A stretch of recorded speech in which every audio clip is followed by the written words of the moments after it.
இன்னைக்கு என்ன செய்யறாங்க? கொண்டாந்து தம்முடைய எம்பிஏ படிப்பறிவு கொண்டாந்து போறாங்க. நாட் ஓன்லி எம்பிஏ தப்பா சொல்ல நினைக்காதீங்க, படிப்பறிவு அதை கொண்டாந்து போடுறாங்க.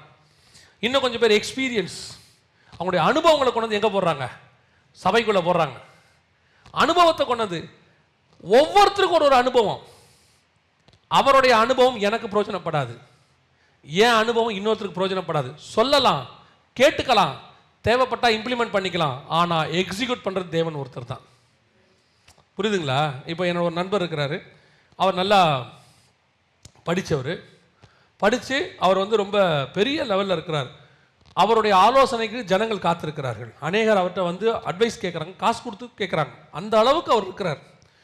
அவர் ஒரு நாள் வாலண்டியராக எங்கிட்ட இந்த மாதிரி உன்னுடைய மினிஸ்ட்ரி இப்படிலாம் வரணும், இப்படியெல்லாம் நீ செய், இப்படி செஞ்சால் உன் மினிஸ்ட்ரி நல்லா டெவலப் ஆகும் அப்படின்னு சொல்லி அவர் உண்மையிலேயே அவர் கொடுத்தது எல்லாமே வேல்யூபிள் பாயிண்ட்ஸ், தள்ளுவதற்கான பாயிண்ட்லாம் கிடையாது, தி பெஸ்ட் பாயிண்ட்ஸ். அவர் சொல்லிட்டு போயிட்டாரு. சொல்லிட்டு போன பிறகு நான் என்ன செய்கிறேன், எங்கள் வீட்டுக்கு பக்கத்தில் வாக் பண்ணி ஜோம் பண்ணுவேன். அப்படி வாக் பண்ணி ஜோம் பண்ணும்போது ஆவியானவர் எனக்கு உணர்த்துறாரு, யோசிக்கிறத நிறுத்துங்கிறார்.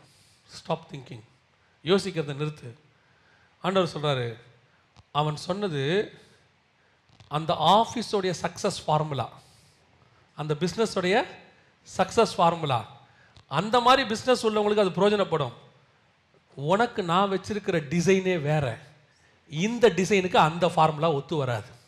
இந்த டிசைனில் அந்த ஃபார்முலாவை நீ யூஸ் பண்ணினா நீ failure ஆயிடுவ.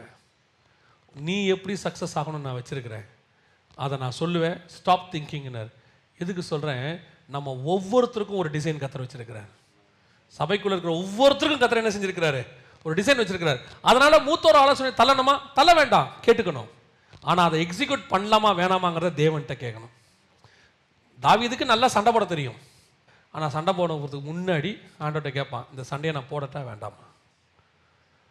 I have the experience. என்கிட்ட யோவாப் இருக்கிறான், சக்சஸ் ஆன படை.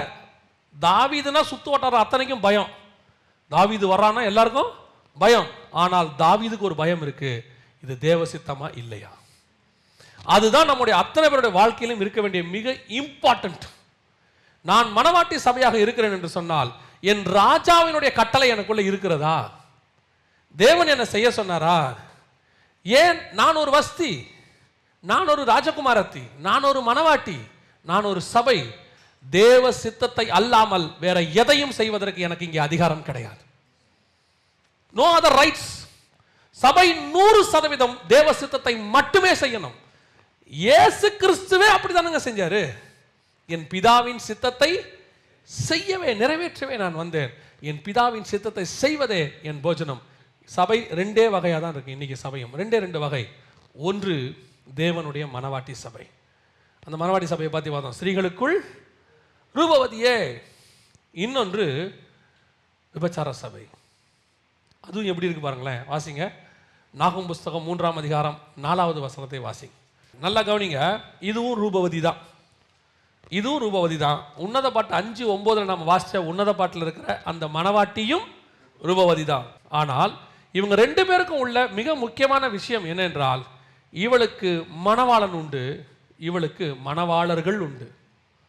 அத்தனை மணவாளர்கள் வந்தாலும் இவள் யாருடைய கண்ட்ரோலுக்கு கீழேயும் கிடையாது, அவள் சித்தத்தின்படி செயல்படுவாள். ஆனால் இந்த உன்னத பாட்டிலையும் வெளிப்படுத்தின விசேஷத்திலும் இருக்கக்கூடிய அந்த மணவாட்டி சபை இருக்குது, அது முழுக்க முழுக்க மணவாளனுக்காக செயல்படும்.